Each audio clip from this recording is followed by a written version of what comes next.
혹시 정말 먹고 싶은 게 있을 때 어떻게 하라고 얘기하시는지 궁금합니다. 너무 드시고 싶을 때는 안녕하세요. 고려대학교 안산병원 내분비내과 이다영입니다. 안녕하세요. 동국대학교 일산병원 내분비내과 이승은입니다.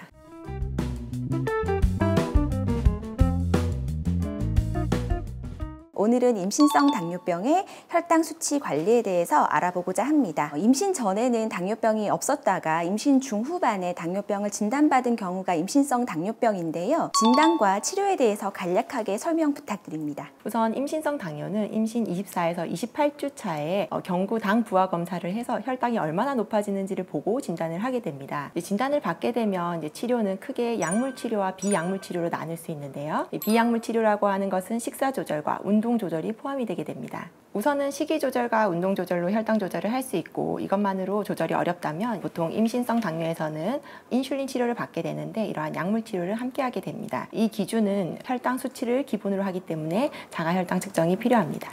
인슐린 치료 같은 것들을 하게 되면 이제 혈당은 잘 떨어지기는 하지만 저혈당 위험도 좀 올라가긴 합니다. 이 저혈당에 대해서 설명 부탁드립니다. 사실 임당 환자분들은 이전에 인슐린을 맞아보지 않았던 환자분들이 많기 때문에 저혈당의 대처가 익숙하지 않을 수 있습니다.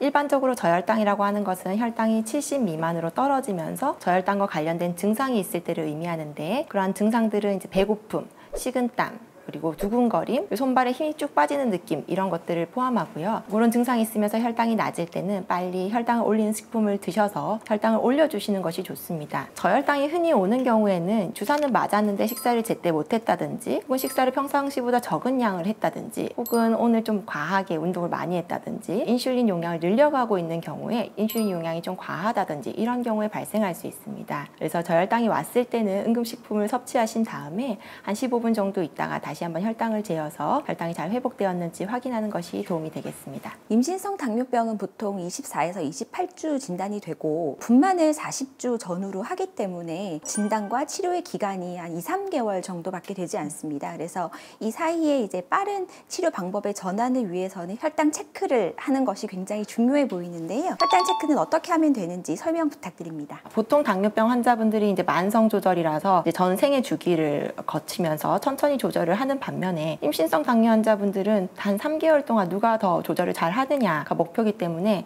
조금은 더 적극적인 조절을 하게 됩니다. 우선 혈당 측정은 간혹 병원에서 한다고 생각하시는 분들이 있는데, 집에서 자기가 직접 측정하는 것이 기본입니다. 그래서 혈당 측정을 하기 전에는 손을 깨끗이 씻고 꼭 알코올 소금으로 소독을 하지는 않으셔도 됩니다. 손가락 끝에 체열침으로 찔러서 피를 낸 다음에 그것을 측정기에 묻혀서 혈당 수치를 알아보게 됩니다. 알코올 솜을 소독을 하든 손을 이제 씻든 간에 이제 손끝이 마른 상태에서 그래도 측정을 하는 게 이제 중요해 보이고요. 네, 그러면 이제 측정하는 시간은 언제 하면 좋을까요? 크게 공복 혈당과 식후 혈당으로 나뉘는데요. 이제 공복 혈당이라고 하는 것은 자고 일어나서 아침에 측정을 하는 것을 말하고, 식후 혈당은 식후 1시간 내지 2시간째 혈당을 기본으로 합니다. 보통 식후 혈당이라 함은 식사를 끝나고 나서가 아니라 식사 시작한 시간을 기준으로 하게 되고요. 그때를 기준으로 1시간 내지 2시간째 측정을 하게 됩니다. 혈당이라고 하는 거는 계속 변하는 수치잖아요. 지금 우리가 이렇게 얘기를 하고 있는 도중에도 혈당은 계속 가변적으로 움직입니다. 그래서 일반적으로 많이 하는 방법은 식전 혈당과 식후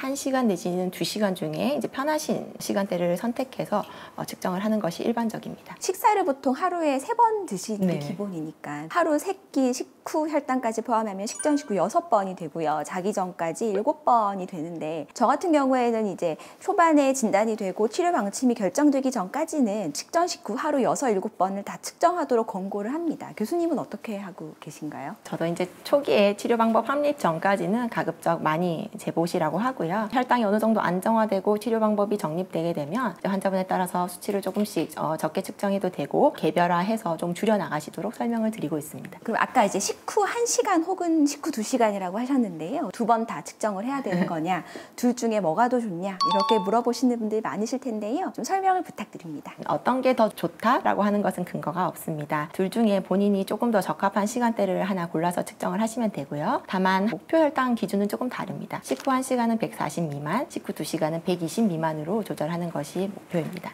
그래서 혈당 수첩을 이제 진료실에 들고 오실 때 식후 혈당에 대해서는 식후 1시간인지 2시간인지 다 표시를 하시면 진료 보실 때 도움이 될 것 같습니다. 그러면 이제 혈당 측정을 했는데 식후 혈당이든 공복 혈당이든 뭔가 이제 자꾸 목표보다 올라가는 소견이 있을 때는 어떻게 어떻게 하면 좋을까요? 사실 임당으로 진단을 받게 되면 이제 내분비내과 의사뿐만 아니라 당뇨병 관리 간호사 그리고 영양사까지 다각적인 각도로 저희를 이제 교육을 하게 되는데요. 그 이유는 비단 약물 치료뿐만 아니라 생활 습관이라든지 식습관, 운동 습관 등만으로도 혈당이 굉장히 많이 좋아질 수 있기 때문입니다. 실제로 임신 당뇨병 환자의 한 80% 정도는 인슐린 약물 치료 없이 이제 운동이나 식습관만으로 조절이 가능하다고 합니다. 일단은 우리가 생활 습관을 잘 관리했는지, 식습관은 괜찮았는지, 내가 그 끼니에 식사를 제대로 했는지를 파악해 볼 필요가 있을 것 같습니다. 예를 들어 떡볶이라든지 김밥이라든지 이런 당 포함 탄수화물의 비율이 높은 식품을 드셨다가 혈당이 그렇게 높았다면 과연 식품이 적절했는지, 그다음에 양은 적절했는지 좀 평가를 해보아야 할 것이고, 떡볶이와 같이 아주 쌀로만 된 그런 탄수화물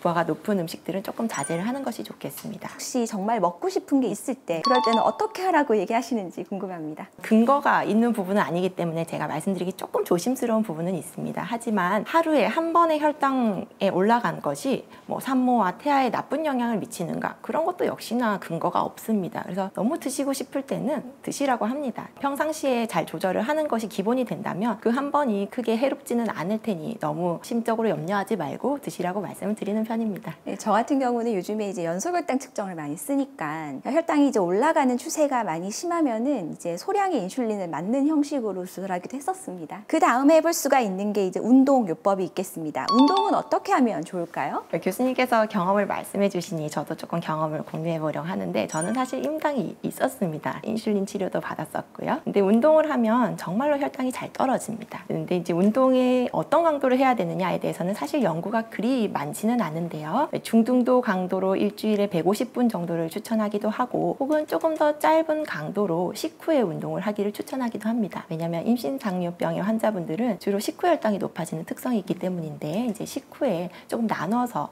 짧은 운동을 하시는 것도 하나의 방법이 되겠습니다. 저 같은 경우에는 실제 상황이 되니까 실생활에서 활용할 수 있고 이제 매일 할 수 있는 것들에 대한 이제 운동법을 찾게 되었는데요. 실내 자전거는 타는 것이 그리 어렵지 않더라고요. 배가 아주 많이 나오기 전까지는 무리 없이 탈 수 있고, 또 TV 보면서 탈 수도 있고, 또 혈당도 잘 떨어지는 유산소 운동이어서 저는 실내 자전거 운동도 했었고, 누워서 다리 이렇게 드는 사이클 운동도 좀 했었습니다. 그리고 임산부들을 위한 그 운동법들도 많이 소개가 되고 있어서 그런 것들을 보면서 본인한테 맞는 운동을 적절한 강도로 하시는 것이 좋겠습니다. 다만 조기 진통이라든지 조기 양막파수라든지 자궁 경부 무력증이라든지 운동을 하는데 금기증이 있는 환자분들은 오히려 운동을 하시는 것이 조금 해로울 수 있기 때문에 각자 구체적인 상황은 산부인과 선생님이랑 상의하셔서 맞는 운동과 운동법을 찾아가시는 것이 좋겠습니다. 오늘 임신성 당뇨병의 혈당 수치 관리에 대해서 여러 가지 좋은 내용 많이 말씀해 주셨는데요. 마지막으로 정리 부탁드립니다. 임신 당뇨의 혈당 관리의 첫걸음은 혈당 측정입니다. 그래서 환자분들께서 다 적극적으로 혈당을 측정하시면서 관리를 하기를 추천드리고요. 생활습관과 운동요법만으로도 조절되는 환자분들이 80% 정도라고 합니다. 그러니까 적극적으로 생활습관 요법을 같이 해주시고, 필요하다면 인슐린 치료도 적극적으로 받는 것이 좋겠습니다. 왜냐하면 앞서 말씀드렸던 것처럼 임신 당뇨는 짧은 기간 동안 누가 더 잘 조절하는지 하는 문제이기 때문에 좀 적극적인 조절이 필요하다고 할 수 있겠고요. 그에 따라 인슐린 치료에 대해서는 다음 편에서 또 좋은 내용을 준비하고 있으니까 기대 부탁드립니다. 오늘은 임신성 당뇨병의 혈당 수치 관리에 대해서 여러 가지 이야기를 나눠봤습니다. 오늘 영상이 도움이 되셨다면 구독과 좋아요, 알림 설정 부탁드립니다. 감사합니다.